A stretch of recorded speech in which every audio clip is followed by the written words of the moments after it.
However, while it is acceptable for sellers to check these prospects from time to time and try to rekindle the flame, it is not acceptable for sellers to allow these businesses to remain in the process indefinitely.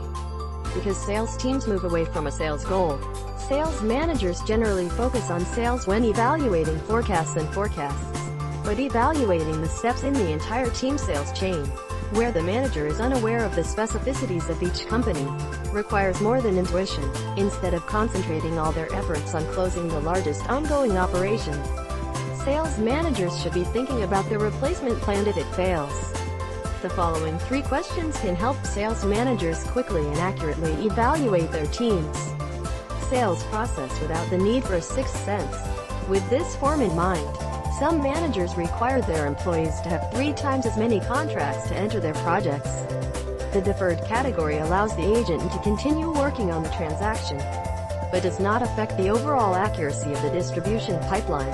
In other words, in a healthy distribution chain, once an advance has reached the first milestone, it is very likely that the opportunity will close and a new customer will emerge. For example, if your potential customer takes your product during a road test, try to measure the average number of contacts and days it takes to reach that point in your pipeline and the number of days it takes for the transaction to be completed after the test. Just as 180 books in a 5-0 setting is unhealthy, many sales split into a few offers should be a red flag for sales managers. What will happen if the $1 million deal fails?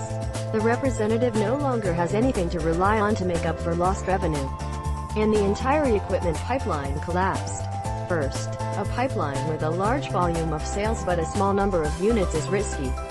But what about prospects that show interest and then calm down? Representatives often keep these companies in the process for months and hope they can resume the buying conversation. Sales speed is essential to evaluate the condition of your pipeline. As individual quota holders, it was relatively easy to evaluate your sales process. This pipeline contains $1,101 United States dollars in sales and 3 units.